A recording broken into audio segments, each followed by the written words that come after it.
Okay, today I'd like to offer a brief reflection about today's lesson, specifically looking at lesson delivery. This week we're continuing with the SIOP model, and we'll further our discussion, again focusing on lesson delivery.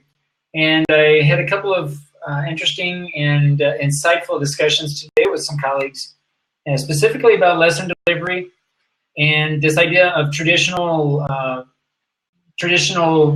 instruction or traditional learning. And I'd like to kind of dig in a little bit deeper about this because there was a very good observation that my colleague made, and I think it's worth kind of sharing and discussing a little bit more about this, and something that you might want to bring up in class if you do have questions or you really want to dig deeper in class and look again at this lesson delivery, this notion of delivering content to our students, to our English language learners, via a content course. So what I did here in Blab, and this is the first time trying this, so we'll see how this works, but you'll see here at the top a screen share. And so this is a new feature here in Blab, so if you ever wanted to use Blab for your own purposes or for your students, you might want to look into this and see how this technology might be useful for creating tutorials or content for your students. But let me show you here, this week we are looking again at lesson delivery, and we created a sway last week, which we discussed and looked at some various videos and some essential questions regarding lesson delivery. And just to review, we looked at concepts like the flipped classroom and making content and language objectives more explicit. We talked about student engagement and what that might mean, looking at student engagement in terms of ideas and looking at it from the standpoint of interaction between individuals, kind of a social element to it, and also materials. So any objects, material or realia that might be involved in the interaction, we can typically look at engagement as being within those three domains or those tenets. So we looked at some different videos. Hopefully you had a chance to look at some of those videos, all really pertaining to the flipped classroom. And one of the observations made today that I thought was really interesting, and I talked a little bit about this concept of lesson delivery in class, but the observation was that lesson delivery, at least the term delivery, seems kind of antiquated, that it seems to go or fall in line with this idea of traditional classroom teaching or learning. And so I wanted to discuss a little bit about this because looking at the contents for this week and also from last week, we also talk about student engagement. So we kind of are discussing both this idea of student engagement and content delivery together, but they, at least in my view, I see these two as separate concepts. And so let me explain a little bit what I mean by that. So this visual here, I'm not sure if this is big enough to see in the recording, but see if I can make this a little bit larger. Now, what this is, what you're looking at here is actually a widget from Twitter. So if you have a Twitter account and you're using Moodle, you can create what's called RSS feeds, or really these widgets that are embeddable, and you can bring those into your pages within Moodle. And this updates automatically, and it's a good way to provide more dynamic content in your page without actually having to do much. So in this case, I'm using the hashtag flipped classroom. If you go to your Twitter account and you go to widgets, you have all kinds of different options where you can create these different widgets, which then are embeddable and then brought in, like I said, to your web page, or in this case, a Moodle website. So you'll notice in this case, this post, which is contrasting flipped versus traditional, was posted about an hour ago. But it's a good graphic here that kind of shows or compares the two ideas here, flipped classroom versus the traditional classroom. And you'll notice here in the diagram, the flipped classroom, really the idea is that the teacher instructs lesson at home. That is, the content is being delivered outside of the class. So your students might access this at home, basically anywhere outside of the classroom that they have access to the technology. And this would also include, obviously, any mobile devices, if they have telephones or different tablets, any type of mobile device that they have access to the internet. This would be a device that they could access this content, whether it be a video, podcast, book, website, whatever it might be, that they can access this outside of the classroom, whereas before, or maybe in a more traditional type of classroom, that this same content might only be available face-to-face, again, in the presence of a teacher. So you'll see here they're contrasting the teacher instructs versus teacher instructs lesson at home through the use, again, of a video, podcast, book, or website. The student, from a traditional standpoint, might take notes in class. The students might follow some sort of guided instruction where the teacher then later assess the student and then perhaps might also give homework. In class, in contrast, through a flipped classroom, you have students who are digging deeper into the concepts, the understandings of certain concepts by applying what they know, making connections, having more dynamic activities there face-to-face. So when you're thinking of looking at the flipped classroom, it's really looking at the delivery of content being outside of the classroom. And you as the educator creating that content, those resources, and choosing different channels or different means by which this information can be transmitted to the student. Now, this doesn't mean that this is the way that students are going to interact with the content, because the whole purpose of choosing these different types of delivery methods is precisely so that more dynamic, engaging activities can be achieved, and in most cases in the classroom.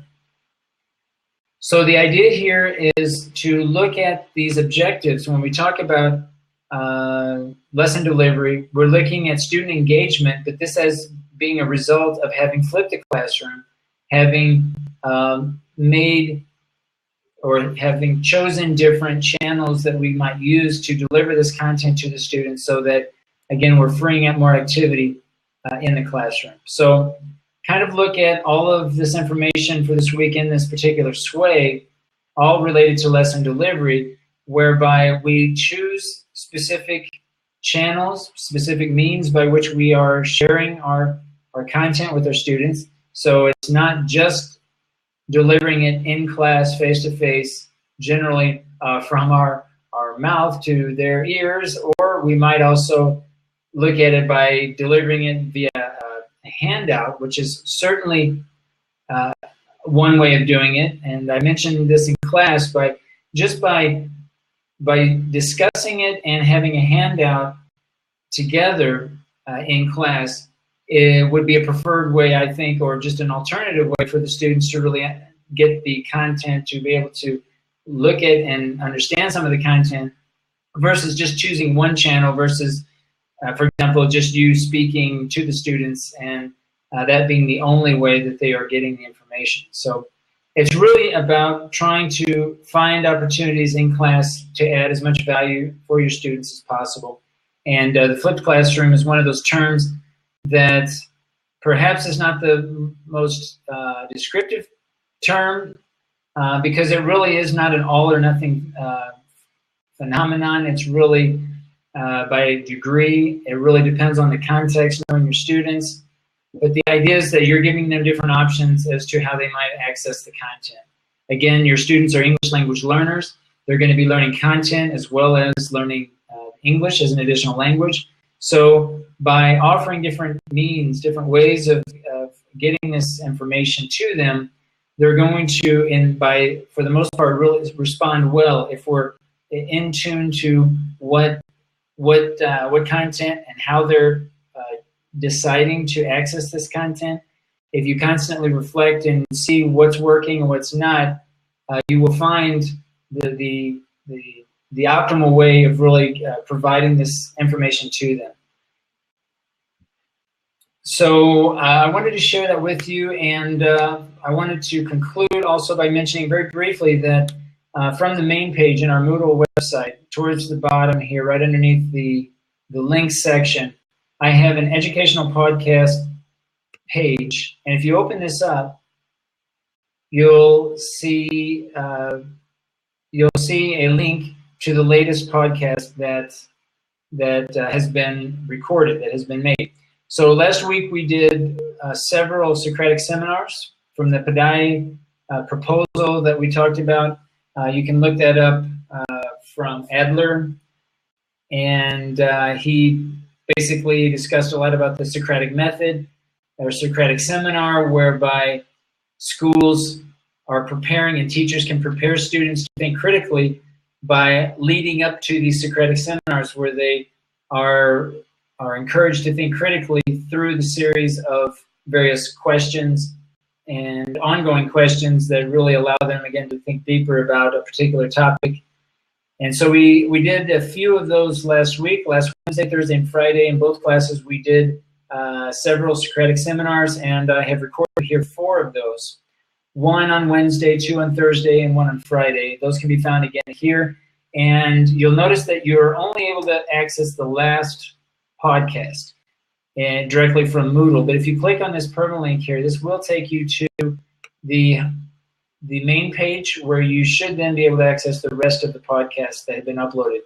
So feel free to check this out. And tomorrow, particularly, we're looking at different questions that we can kind of organize and bring together and collect as kind of a review of what we talked about last week.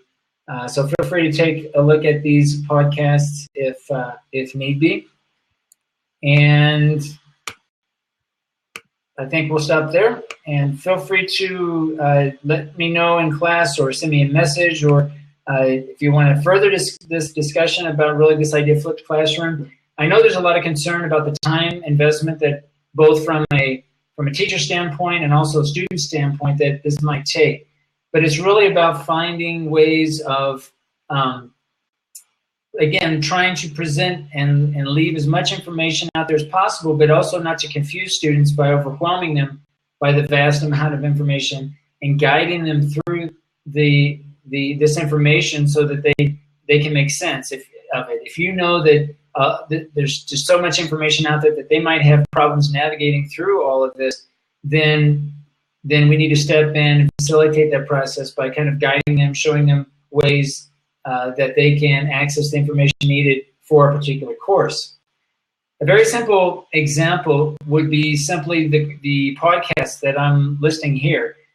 Some of these are recordings of prior classes, and for making this information available really requires very little extra effort on my part. Simply record the class, upload it, if need be, edit slightly some of the audio, but it really is not very time consuming, but could very well help students, okay, thinking in terms of one of your courses, if you happen to do this. If your students are struggling with understanding what is being said in class, simply by recording the course and making that available to everyone, you might find that some of the students will respond and use that information, go back and listen to it if, in fact, they had some issues or questions about a particular activity, or just had questions or problems understanding what was being said. So there's a lot of different ways that you can do this, but this is a very simple way of looking at how you can add value to your students without, again, having to invest a lot of extra time in doing so. So the whole idea with the flipped classroom really is trying to work more efficiently and effectively, and in finding ways to engage our students with the content, both in class and outside of class, finding ways of how we can encourage that engagement with the content, but being very specific and very deliberate in how we are choosing to offer or deliver this content to the students, so that we have as many students really interacting with the content and with each other as possible. So I think I'll stop there. I hope this helps. Again, if you do have any issues or problems or questions, feel free to bring it up in class. We can further this discussion if need be, or we can certainly create a forum or even upload something in Yammer and provide feedback or your thoughts that way. So look forward to seeing you in class. We'll continue discussion this week on lesson delivery, and we'll talk to you later.